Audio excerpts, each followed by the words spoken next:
Assalamualaikum. My name is Shahbaz Khan. Welcome to my YouTube channel. आज के इस video lecture में हम इंग्लिश ग्रामर सीरीज़ ये हमारा इंग्लिश ग्रामर सीरीज़ का तीसरा लेक्चर है। पहले दो लेक्चर्स में हमने डिस्कस किया था पहले लेक्चर में हमने डिस्कस किया था what is a sentence, what is a sentence fragment and different types of sentences. दूसरे लेक्चर में फिर हमने पार्ट्स ऑफ सेंटेंस को डिस्कस किया था, the predicate and the subject.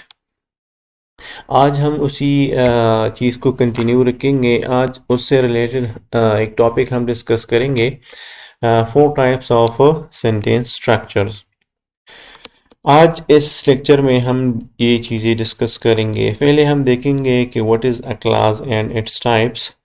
दूसरे फिर हम जो सेंटेंस डिफरेंट सेंटेंस स्ट्रक्चर्स है उसको एक्सप्लेन करेंगे। पहला सेंटेंस हमारे पास है सिंपल सेंटेंस, दूसरा कंपाउंड सेंटेंस, तीसरा कॉम्प्लेक्स सेंटेंस और फोर्थ कंपाउंड कॉम्प्लेक्स सेंटेंस, और लास्ट में फिर हम इसका एक्सरसाइज भी करेंगे।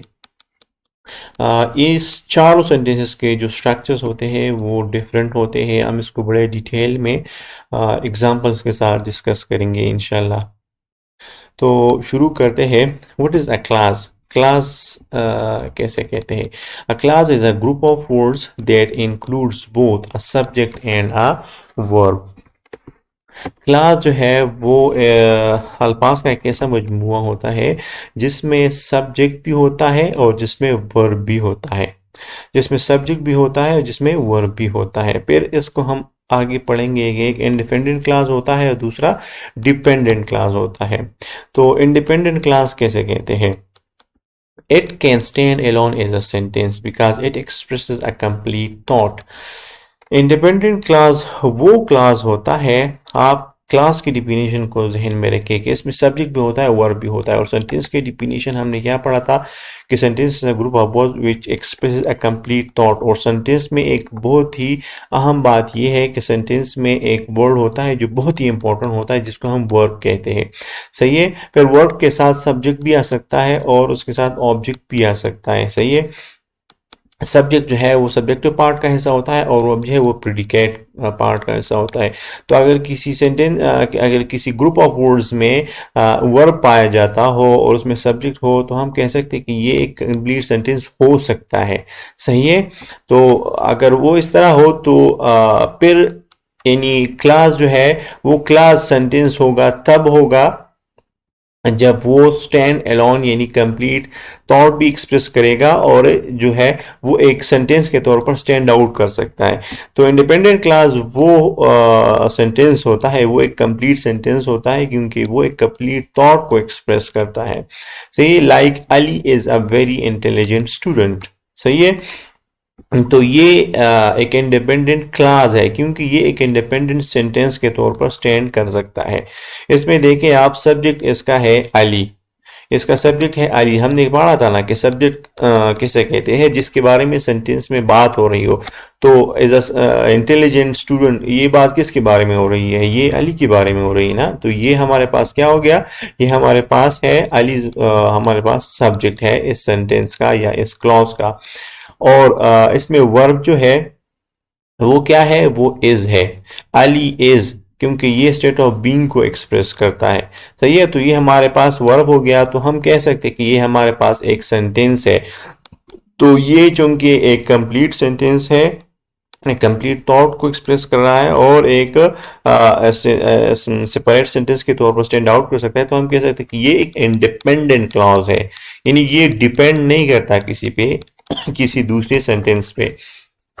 सही है। तो a sentence can stand alone as an independent sentence and express a complete thought. That is why it is called an independent clause. अब हम पढ़ते हैं सबऑर्डिनेट क्लॉज। पहले हमने पढ़ा इंडिपेंडेंट क्लॉज को, अब हम पढ़ेंगे सबऑर्डिनेट क्लॉज को। ये क्लॉज के दो टाइप्स हैं। सही है। So the word subordinate means following or less important. It cannot stand alone in a sentence because it does not express a complete thought. जो हमारे पास सबऑर्डिनेट क्लास होता है वो वो शुरू होता है सबऑर्डिनेट कंजंक्शन से। सबऑर्डिनेट कैसे कहते हैं? सबऑर्डिनेट जो है वो लेस इंपॉर्टेंट, यानी सबऑर्डिनेट जो आपका होता है वो आपका मतलब हेल्पर सा होता है, हेल्पर होता है क्योंकि वो आपका हेल्प करता है, या फिर सबऑर्डिनेट्स होते हैं जिसे हम क्या कहते हैं, या आपने सबऑर्डिनेट्स, सही है, किसी ऑफिसर्स के सबऑर्डिनेट्स होते हैं। तो subordinates means following are less important, सही है। तो सबऑर्डिनेट क्लास जो होते हैं वो सबऑर्डिनेट कंजंक्शन से शुरू होते हैं, सही है। तो और कंजंक्शन किसे कहते हैं? Conjunction is a word that connects two groups of words and word subordinating means making something less important, सही है। सो a subordinating conjunction is a word that connects the subordinating clause to the rest of the sentence and makes the subordinate clause less important. Because subordinating conjunction is present, the subordinating clause cannot stand alone as a sentence. चूंकि subordinate class में subordinate conjunction मौजूद होता है, इसीलिए वो एक separate sentence के तौर पर जो है वो स्टैंड नहीं कर सकता, इसीलिए हम इसको सबऑर्डिनेट क्लास कहते हैं। लाइक हम एग्जांपल्स देखते हैं। if you win the award, so this is a class, ये क्लास है। क्यों ये क्लास है? इसमें हमारे पास सब्जेक्ट भी है और वर्ब भी है। आप देख लेना, सब्जेक्ट इसमें हमारे पास कौन सा है? इसमें सब्जेक्ट हमारे पास है यू, क्योंकि यू के बारे में बात हो रही ना, सही है। और हमारे पास वर्ब जो है वो क्या है? Win, you win, you win. अगर ये दोनों अल्फाज भी ली जाए और बाकी निकाल ली जाए बाकी अल्फाज, इफ द अवार्ड, ये अल्फाज तो फिर भी ये एक सेंटेंस के तौर पर हम कह सकते हैं कि ये सेंटेंस है यू विन, सही है। तो ये एक क्लास है, ये एक क्लास है। लेकिन अगर इस पूरे क्लास को आप देख ले तो ये हमें जो है वो क्लियरली हमें एक आइडिया नहीं देता, क्योंकि अगर हम देख ले if you win the award तो क्या मतलब इसको होगा? अगर तुम इनाम जीत गए, सही है। तो ये जो है एक सेंटेंस के तौर पे वो स्टैंड आउट नहीं कर सकता। But if we remove the subordinating conjunction if, it will stand alone as a sentence, सही है। ये एक सेंटेंस के तौर पर फिर जो है वो स्टैंड अलोन कर सकता है, क्योंकि अगर हम इससे इफ निकाल दे तो ये क्या रह जाएगा? ये रह जाएगा if you win the award, sorry you win the award, सही है, यू विन द अवार्ड। तो एक देख ले आप, ये एक सेंटेंस है, अभी एक सेंटेंस बन जाता है। अगर इससे हम सबऑर्डिनेटिंग कंजंक्शन इफ निकाल दे तो ये एक सेंटेंस बन जाता है। लेकिन चूंकि इसके साथ सबऑर्डिनेटिंग कंजंक्शन लगा हुआ है, इसीलिए इसको हम सबऑर्डिनेट क्लॉज कहेंगे, इसको हम सेंटेंस नहीं कह सकते, इंडिपेंडेंट सेंटेंस हम इसको नहीं कह सकते, सही है।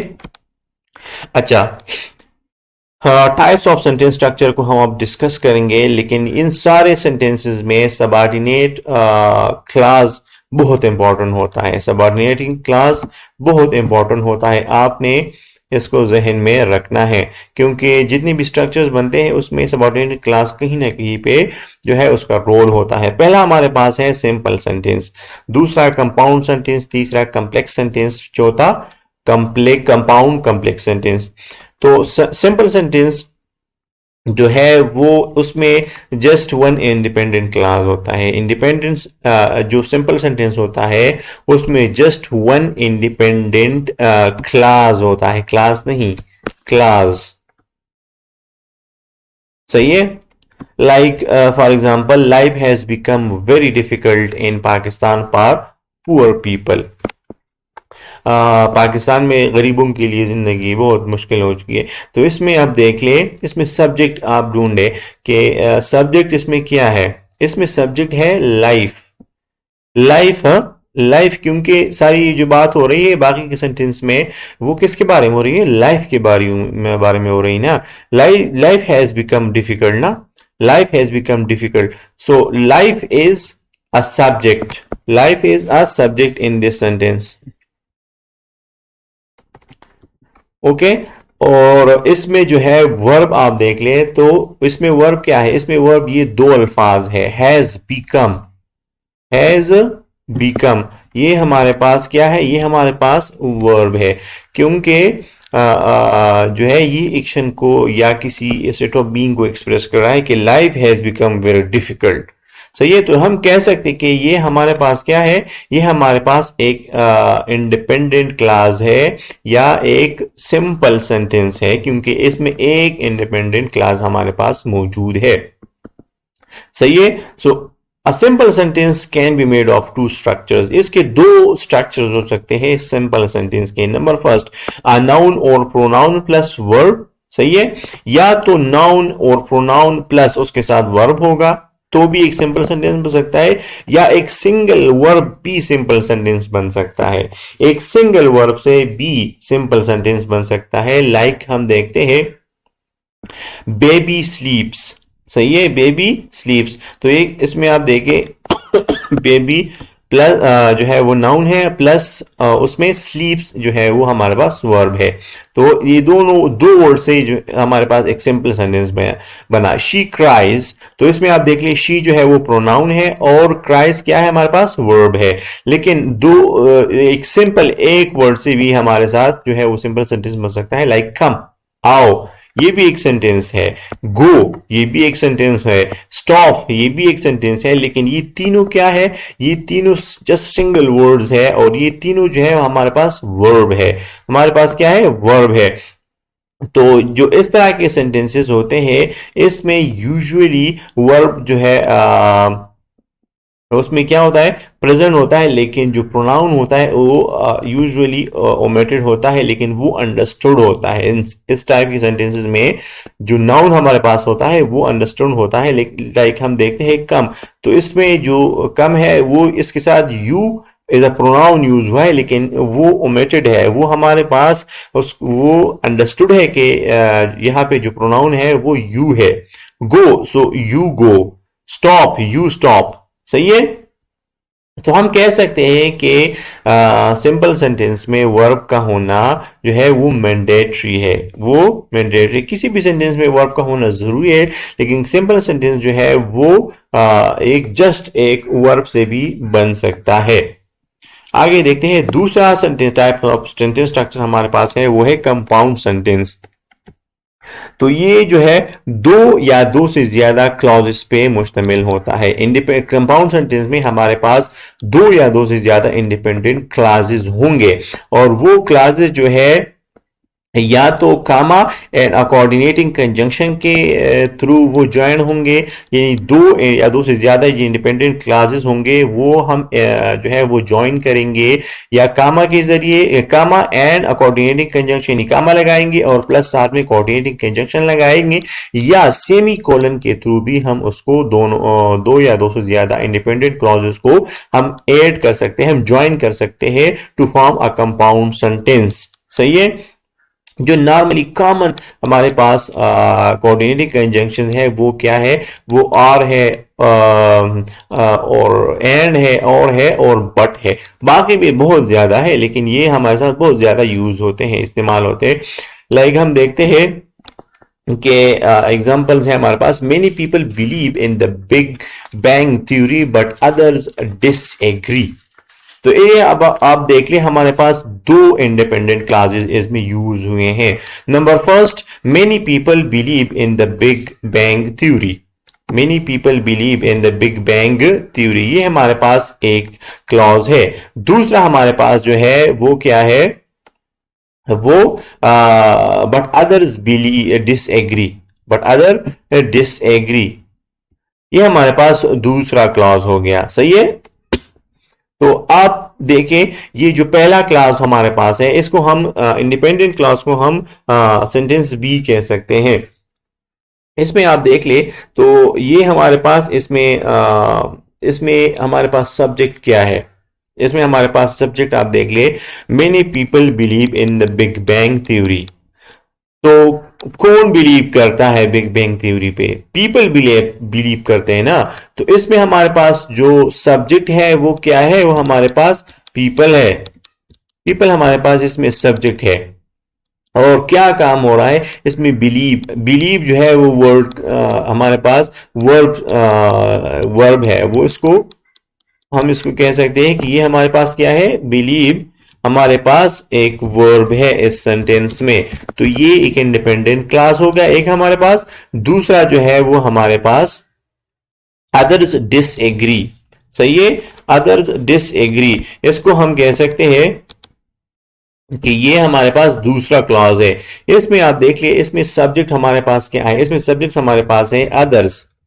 सही है, और जो वर्ब है वो क्या है, डिसएग्री।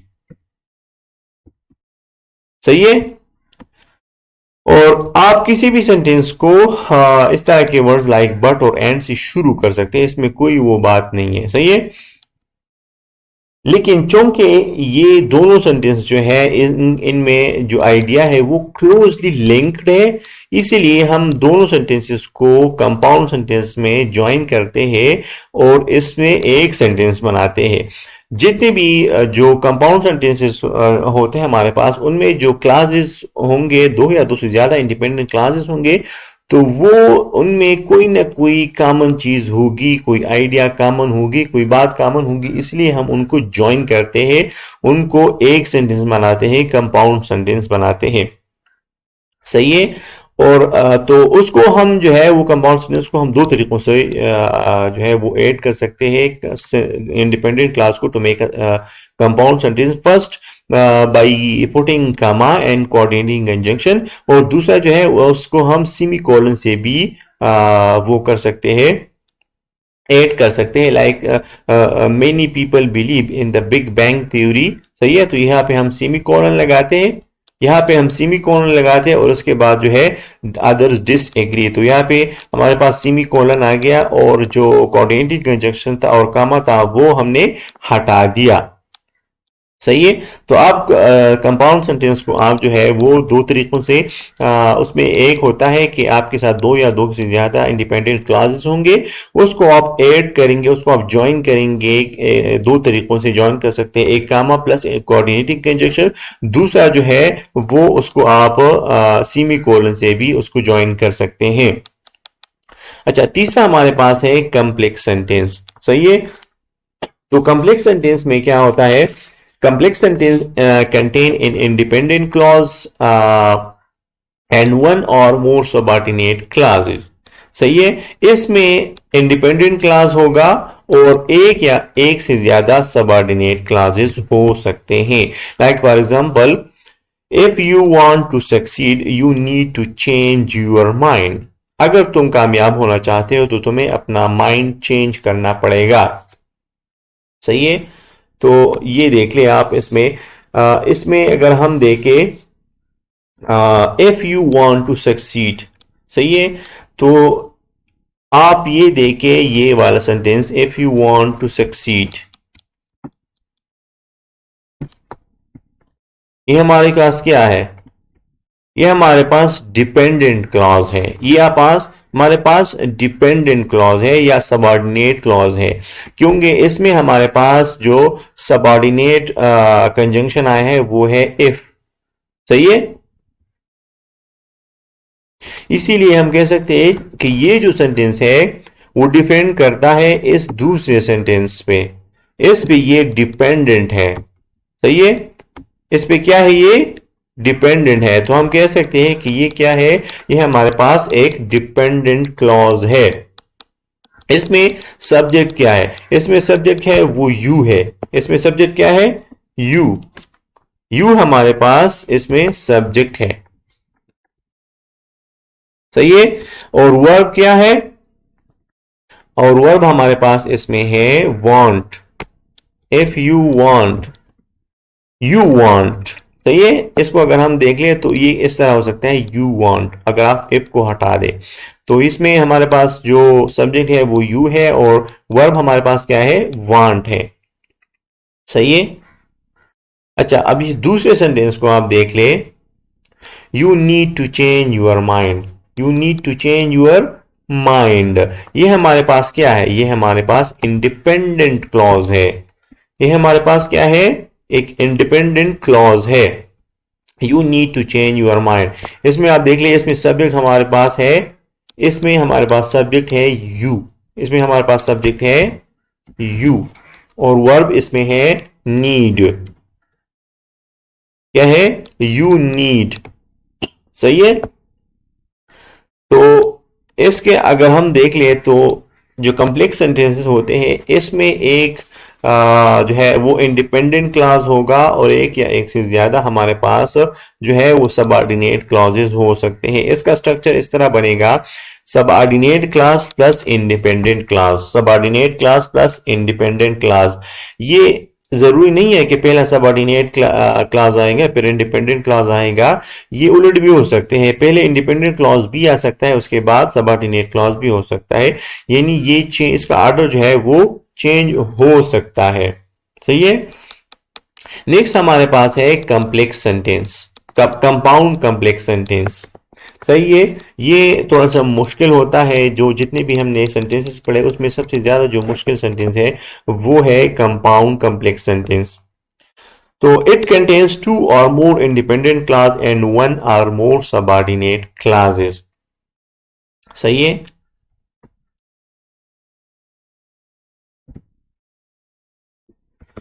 इसमें जो है two or more independent clause होंगे और one or more subordinate clauses होंगे। सही है। इसमें सबसे जो इंपॉर्टेंट चीज है कि इसमें एटलीस्ट 3 क्लासेस होंगे। इसमें क्या होंगे, इसमें एटलीस्ट 3 क्लासेस होंगे। एग्जाम्पल से देखते हैं हम, ये हमारे पास एक एग्जाम्पल है, although no sign of life on other world has yet been found, the search continues and many predict success। अगर आप गौर करें तो इसमें हमारे पास 3 क्लासेस आए हैं, इसमें हमारे पास 3 क्लासेस आए हैं। पहला क्लास हमारे पास है although no sign of life on other world has yet been found। सही है। ये हमारे पास पहला क्लॉज है, ये हमारे पास पहला क्लॉज है। और ये जो क्लॉज है, ये पहला क्लॉज, ये क्या है, ये हमारे पास डिपेंडेंट क्लॉज है। ये हमारे पास क्या है, डिपेंडेंट क्लॉज है, क्योंकि ये एक सेपरेट सेंटेंस के तौर पर जो है वो स्टैंड नहीं कर सकता। सही है। और सबऑर्डिनेटिंग कंजंक्शन इसमें यूज हुआ है ऑल्दो। सही है। तो ऑल्दो की वजह से ये सेंटेंस जो है वो क्या बन गया, सबऑर्डिनेट क्लॉज बन गया या डिपेंडेंट क्लॉज बन गया। इसमें जो सब्जेक्ट है वो क्या है, इसमें सब्जेक्ट जो है वो साइन है, ये जो है ये वर्ब है, सॉरी ये जो है ये वर्ब है। सब्जेक्ट हमारे पास है वो क्या है, साइन। हमारे पास क्या है, साइन। और जो वर्ब हमारे पास है वो है हैज बीन फाउंड। अच्छा ये बात याद रख ले, हमने ये पहले दूसरे लेक्चर में भी डिस्कस किया था वर्ब को, कि वर्ब जो है कंपाउंड वर्ब को हमने डिस्कस किया, सिंपल वर्ब को हमने डिस्कस किया, और हमने ये बात भी डिस्कस की थी कि वर्ब जो है 2 या 2 से ज्यादा अल्फाज भी हो सकते हैं, 2 या 2 से ज्यादा अल्फाज भी हो सकते हैं। तो इस केस में ये 3 अल्फाज है, हैज बीन फाउंड, तो ये एक कंपाउंड वर्ब नहीं है। सही, क्योंकि कंपाउंड वर्ब में जो है वो 2 एक्शन वर्ब को, वर्ड्स को हम ऐड करते हैं, उस ज्वाइन करते हैं और आर एंड के जरिए, लेकिन वो सेपरेट एक्शन को एक्सप्रेस करते हैं। हर एक वर्ड जो होता है, 2 वर्ड वो होते हैं, क्योंकि वो सेपरेट एक्शंस को डिस्कस जो है वो एक्सप्लेन करते हैं। यहाँ पे जो है वो सेपरेट एक्शंस को, ये 3 वर्ड्स जाहिर नहीं कर रहे, बल्कि ये एक वर्ड को जाहिर कर रहे हैं। लेकिन ये जो वर्ब है, ये हम कह सकते हैं कि ये 3 वर्ड से मिलकर बना है। तो यहाँ पे जो हमारे पास वर्ब है वो 3 वर्ड है, has been found, has been found. ये बीच में जो यट यूज हुआ है, यट, ये जो है ये एडवर्ब है। और कभी कभार ऐसा भी हो सकता है कि एडवर्ब जो है वो वर्ब को डिस्टर्ब करे और वर्ब के बीच में आए। सही है। तो ये पहला वाला क्लास जो हमारे पास है, ये क्या है, ये हमारे पास एक डिपेंडेंट क्लॉज है। ये हमारे पास क्या है, एक डिपेंडेंट क्लॉज है। दूसरा हमारे पास है, जो दूसरा क्लॉज है ये वाला, द सर्च कंटिन्यूज। ये हमारे पास आप देख ले तो ये क्या है, ये हमारे पास एक इंडिपेंडेंट क्लॉज है। ये हमारे पास क्या है, एक इंडिपेंडेंट क्लॉज है। इसमें आप देख ले, इसमें जो सब्जेक्ट है वो क्या है, वो है सर्च। वो क्या है, वो है सर्च। और जो हमारे पास वर्ब है वो क्या है, कंटिन्यूज।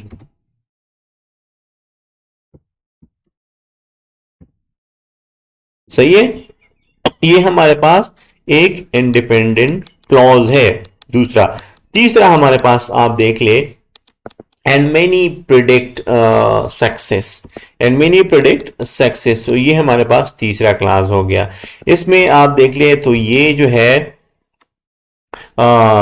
ये भी एक इंडिपेंडेंट क्लॉज है। इसमें आप देख ले तो सब्जेक्ट हमारे पास है मेनी, मेनी, और वर्ब हमारे पास है प्रिडिक्ट। सही है, तो ये भी एक इंडिपेंडेंट क्लॉज है। तो हम कह सकते हैं कि जो ऊपर का सेंटेंस था, जो कॉम्प्लेक्स सेंटेंस था, उसमें जो था हमारे पास पहला सबऑर्डिनेट क्लॉज था, फिर हमारे पास था इंडिपेंडेंट क्लॉज, और फिर हमारे पास तीसरा भी था इंडिपेंडेंट क्लॉज।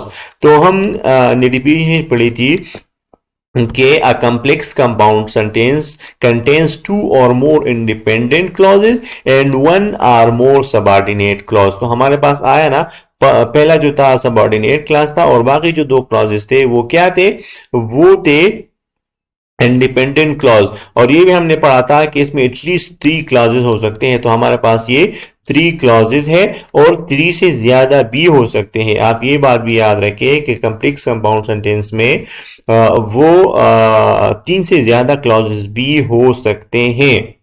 सही है, अच्छा, इसमें ग्रामेटिकल एरर्स क्या आ सकते हैं, मतलब आप जो है वो नॉर्मली क्या ग्रामेटिकल मिस्टेक्स करते हैं।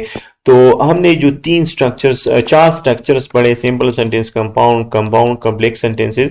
तो कॉम्प्लेक्स सेंटेंस और कंपाउंड कॉम्प्लेक्स सेंटेंसेस में, तो इससे हमें जो है एक बात जहन में आती है कि पहला जो सिंपल जो सबऑर्डिनेट क्लास होता है वो जो है वो एक सेंटेंस के तौर पर स्टैंड नहीं कर सकता, इसलिए हम इसको सेंटेंस फ्रैगमेंट कहते हैं। सही है, क्योंकि ये कंप्लीट सेंटेंस नहीं है। और जो हमने दूसरे लेक्चर में पढ़ा, पहले लेक्चर में पढ़ा था कि सेंटेंस फ्रैगमेंट जो है वो इंग्लिश राइटिंग में हम एक मिस्टेक के तौर पर कंसिडर करते हैं। अगर आप सेंटेंस फ्रैगमेंट लिखेंगे तो वो एक मिस्टेक होगा, क्योंकि वो एक कंप्लीट सेंटेंस नहीं कहलाया जा सकता। दूसरा हमारे पास ये मिस्टेक हो सकता है कि हम रन ऑन सेंटेंसेस लिख सकते हैं। रन ऑन सेंटेंसेस हम लिख सकते हैं। रन ऑन सेंटेंसेस क्या है, और ये यूजुअली कंपाउंड सेंटेंसेस में ये मिस्टेक आता है रन ऑन सेंटेंस का, कि जब हम 2 या 2 से ज्यादा कंपाउंड सेंटेंस में जब 2 या 2 से ज्यादा इंडिपेंडेंट क्लास को हम ज्वाइन करते हैं, तो उसमें या तो हम जो है वो जस्ट कामा लगा देते हैं, और जो कंजंक्शन हमारे पास यूज होता है, हम कोऑर्डिनेटिंग कंजंक्शन, उसको हम यूज नहीं करते, या हम बिल्कुल कुछ भी यूज नहीं करते, और या हम जस्ट जो है वो कोऑर्डिनेटिंग कंजंक्शन यूज कर लेते हैं और उसमें कामा यूज नहीं करते। तो हम ये हमारे पास फिर बन जाता है रन ऑन सेंटेंस। सही है, लाइक हम एग्जांपल से देख सकते हैं कि ये हमारे पास एक एग्जांपल है, visit the City Science Museum, you will see some fascinating exhibits about outer space। तो ये हमारे पास ये जो पहला क्लास है, आप देख ले, विजिट द सिटी म्यूजियम। सही है, ये हमारे पास एक इम्पेरेटिव सेंटेंस है। सही है, इसमें नॉर्मली जो सब्जेक्ट होता है वो मिसिंग होता है इम्पेरेटिव सेंटेंसेस में, लेकिन ये अंडरस्टूड है, मैंने आपको पहले भी बताया। इसमें यहाँ पे जो सब्जेक्ट है वो क्या है, वो यू है, you visit the city museum. लेकिन चूंकि ये एक इम्पेरेटिव सेंटेंस है, ये हम इसमें नॉर्मली जो सब्जेक्ट होता है उसको हम ओमिट करते हैं। ये हमारे पास क्या है, ये हमारे पास एक इंडिपेंडेंट क्लॉज है, विजिट द सिटी म्यूजियम। सही है, एक कंप्लीट सेंटेंस के तौर पर ये जो है वो स्टैंड कर सकता है। इसमें हमारे पास वर्ब है विजिट। सही है, इसमें हमारे पास वर्ब है विजिट, और सब्जेक्ट जो है वो ओमिटेड है, वो अंडरस्टूड है। सही है, दूसरा क्लास हमारे पास इसमें है, you will see some fascinating exhibits about outer space. तो ये भी एक इंडिपेंडेंट क्लॉज है। ये भी एक इंडिपेंडेंट क्लॉज है। इसमें आप देख लीजिए, इसमें सब्जेक्ट क्या है, इसमें सब्जेक्ट है यू, क्योंकि सारी बात यू के बारे में हो रही ना, और वर्ब हमारे पास है विल सी। तो ये दोनों जो थे ये इंडिपेंडेंट क्लॉजेस थे। ये क्या थे? इंडिपेंडेंट क्लॉजेस थे।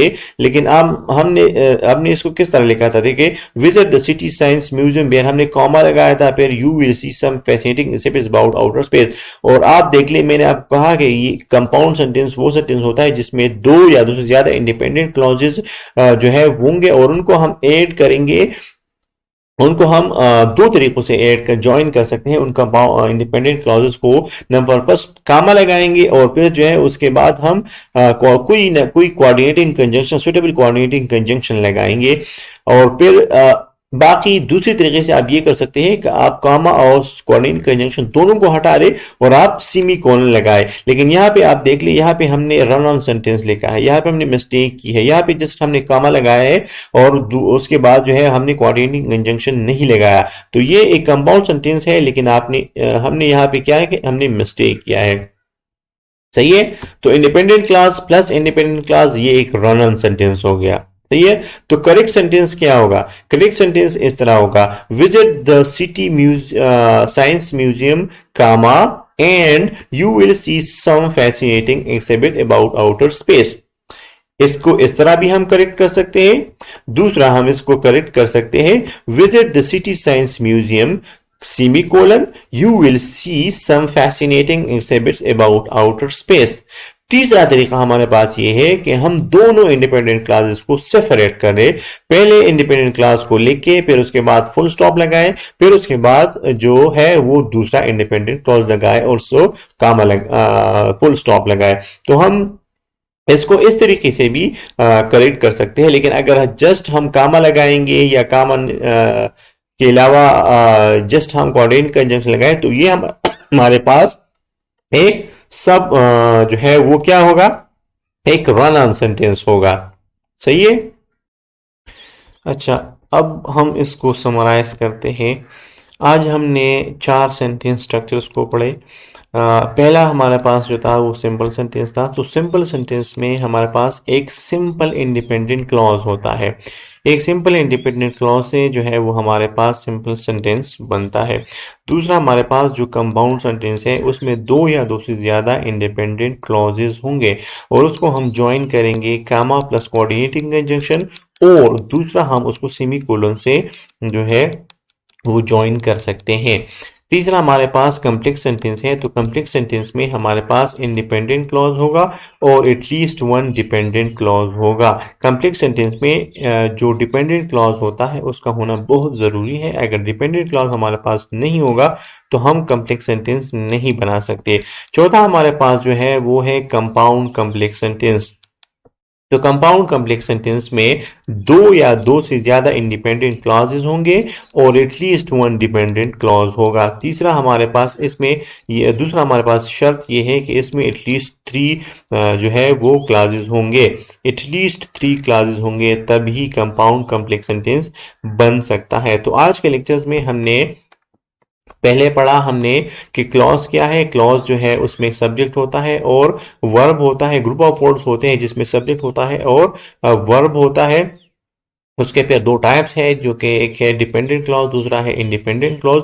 डिपेंडेंट क्लॉज जो है वो सेंटेंस के तौर पर स्टैंड नहीं कर सकता, और जो इंडिपेंडेंट क्लॉज होता है वो एक सेंटेंस के तौर पर जो है वो स्टैंड कर सकता है, इसलिए इसको हम सिंपल सेंटेंस भी कह सकते हैं। फिर हमने जो है वो 4 सेंटेंस स्ट्रक्चर को डिस्कस किए, सिंपल, कंपाउंड, कम्प्लेक्स और कंपाउंड कम्प्लेक्स सेंटेंस के स्ट्रक्चर्स को। लास्ट में ये हमारे पास एक्सरसाइज है, तो आप कोशिश करें खुद कि आप इसको सॉल्व करें। इसमें आइडेंटिफाई करें कि कौन सा सिंपल, कंपाउंड और कंपाउंड कम्प्लेक्स सेंटेंस है, और अगर इसमें कोई रन ऑन सेंटेंस है तो उसको आप जो है वो करेक्ट कर सकते हैं। ये हम कोशिश करेंगे इंशाल्लाह नेक्स्ट लेक्चर में हम इसको फिर जो है वो डिस्कस करेंगे। तो अगर आपने हमारे चैनल को सब्सक्राइब नहीं किया तो हमारे चैनल को सब्सक्राइब करें और बेल का आइकन प्रेस करें, क्योंकि हम डेली बेसिस पे इंग्लिश ग्रामर से रिलेटेड, करंट अफेयर से रिलेटेड और English GRE vocabulary with mnemonics का एक लेक्चर अपलोड करते हैं। तो अगर आपको आज की वीडियो अच्छी लगी हो तो इसको लाइक करें और मेरे चैनल को सब्सक्राइब करें। Thank you for watching.